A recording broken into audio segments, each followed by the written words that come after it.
Friends welcome to my YouTube channel study with Varsha Pila माने आमे आज जो क्लास 2 विषय पढ़िबा पाठ 6 विषय रही विषय ना होची सुआर थंट कोइलीर कंठ हैला सुआर थंट किपरि लाल कोइलीर कंठ किपरि स्वर मधुर हैला तो से विषय रही पढ़िबा। शुआटीए गछ उपरे ता छुआ मानकु थंटरे खुआउ थाए गोटे शुआ थिला ता छुआ मानकु थंटरे खुआउथिला कोइलीटीए उड़ी आसी ସେହି ଗଛରେ ବସିଲା। କୋଇଲିକୁ ଦେଖି ଶୁଆ ପିଲାଙ୍କୁ କହିଲା ତା ନିଜ ପିଲାମାନଙ୍କୁ କ'ଣ କହିଲା ଇଏ ପରା ତୁମ ନାନୀ ବୋଲି କହିଲା। ତାଙ୍କ କଣ୍ଠର ଗୀତ ଭାରି ମଧୁର ତାଙ୍କ ଗୀତ ଯିଏ ଶୁଣେ ସେ ଭାରି ଖୁସି ହୁଏ। ଆମ ପରିବାରର ଆଗେ ତାଙ୍କ ଘରକୁ ଗୀତ ଶୁଣିବାକୁ ରାତିରେ ଲଣ୍ଠନ ଧରି ଯାଉଥିଲେ ବୋଲି କହିଲା। କିଏ କହିଲା? ଗୋଟିଏ ଶୁଆଟିଏ କହିଲା। ତାଙ୍କ ଘରର ସମସ୍ତେ ଆମ ଘରକୁ ଆମର ନାଲି ନାଲି ଥଣ୍ଟ ଦେଖିବାକୁ ଆସୁଥିଲେ। ଘଣ୍ଟା ଘଣ୍ଟା ଧରି ସେମାନେ ଆମ ଘରେ ରହୁଥିଲେ ଆଉ ସୁଖ ଦୁଃଖ ହୋଇ ଘରକୁ ଫେରୁଥିଲେ। ସବୁ ଛୁଆ ମେଣ୍ଟ ହୋଇ ପଚାରିଲେ ସତରେ ନା କ'ଣ? ମା ଶୁଆ ମୁଣ୍ଡ ହଲାଇ ହଁ କହିଲା। ଏତିକିବେଳେ ସବୁଠୁ ସାନ ଶୁଆଟି କହିଲା ମା ନାନୀକୁ କହୁନୁ ସେ ଗୋଟେ ଗୀତ ଗାଉ ବୋଲି।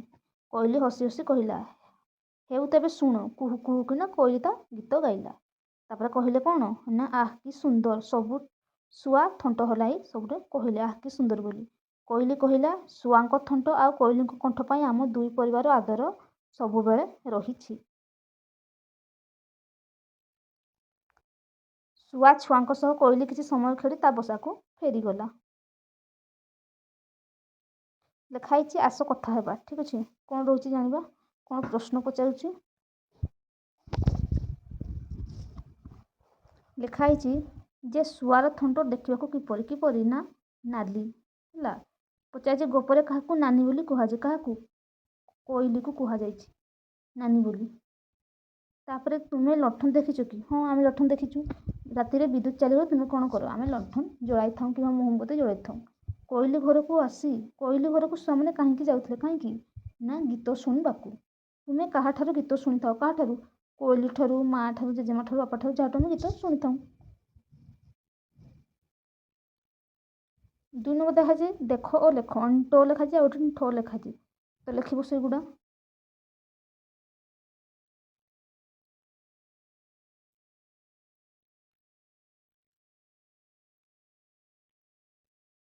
ତାପରେ ଲେଖିବ ଠ।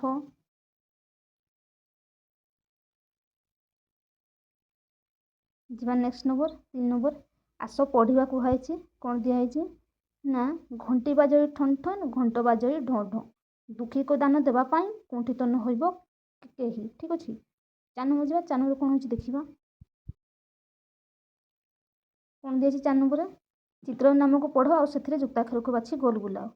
ଠିକ୍ ଅଛି, ଯେମିତି ଗଣ୍ଠି ଯୁକ୍ତାକ୍ଷର ହେଉଛି ଠ ଲେଖିବ ଠ। ଏଠି ବି ତା ଯୁକ୍ତାକ୍ଷର ଠ ତାକୁ ଗୋଲ ବୁଲେଇବ।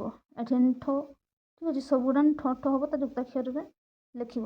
5 ନମ୍ବର କ'ଣ ଦିଆହେଇଛି? 5 ନମ୍ବର ଯିବା ଆମେ। 5 ନମ୍ବର କ'ଣ ରହିଛି ଲେଖା ହେଇଛି 5 ନମ୍ବର ଲେଖା ହେଇଛି ଠ ଅକ୍ଷର ଖାଲି ଜାଗାରେ ଲେଖ ଆଉ ପଢ଼।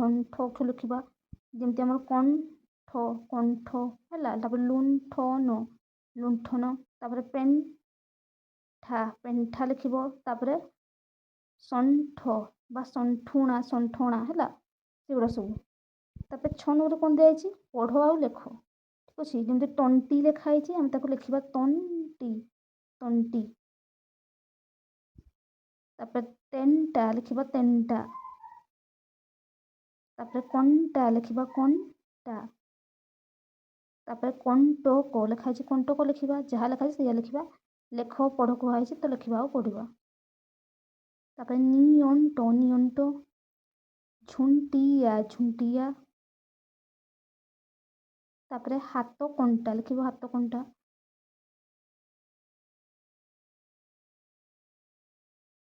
ତାପରେ ଲେଖା ହେଇଛି ପେଚ କଣ୍ଟା ଲେଖିବ ପେଚ କଣ୍ଟା। ତାପରେ ଲେଖା ହେଇଛି କଣ୍ଟା ଗଛ ଲେଖିବ କଣ୍ଟା ଗଛ।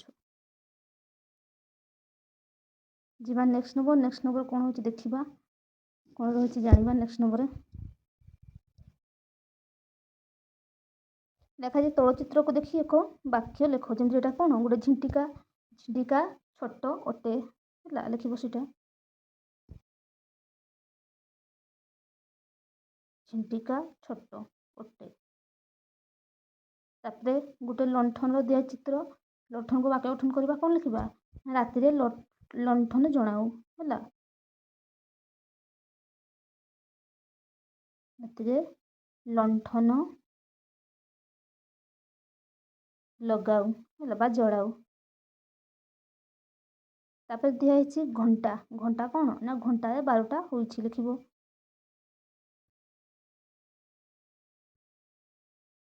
ଘଣ୍ଟାରେ 12ଟା ହୋଇଛି।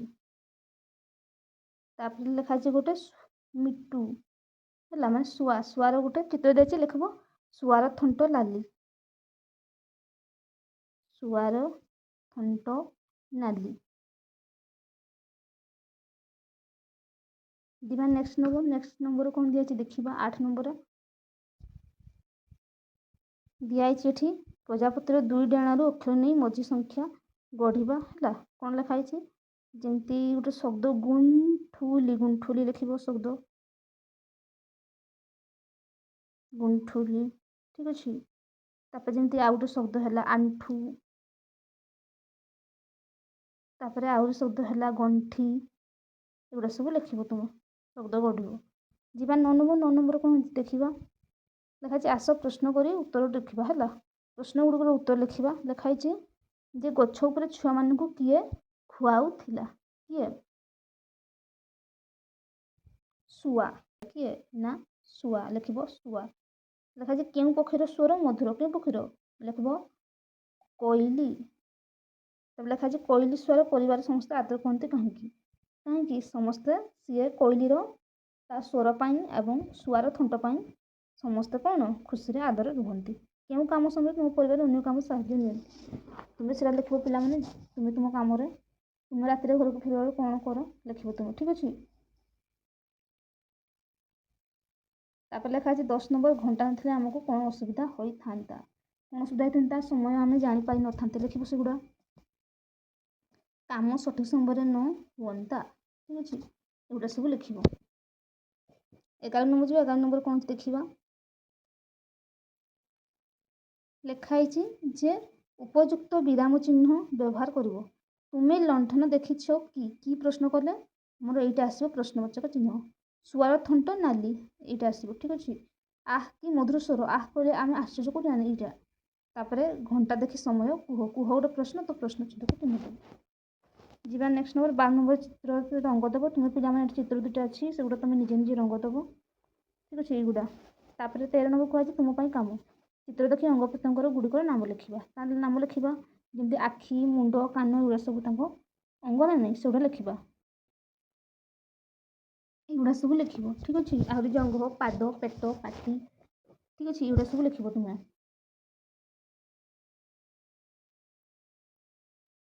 ଏଇ ଥିଲା ପିଲାମାନେ ଆଜିର ବିଷୟ। ନେକ୍ସଟ ଭିଡ଼ିଓରେ ମୁଁ ବିଷୟଟି ଆଣିବି ପିଲାମାନେ। ଭଲ ଲାଗିଲେ ନିଶ୍ଚୟ ଲାଇକ୍, ସେୟାର, ସବସ୍କ୍ରାଇବ୍ କରିନେବେ। ରହୁଛି ପିଲାମାନେ। ଜୟ ଜଗନ୍ନାଥ।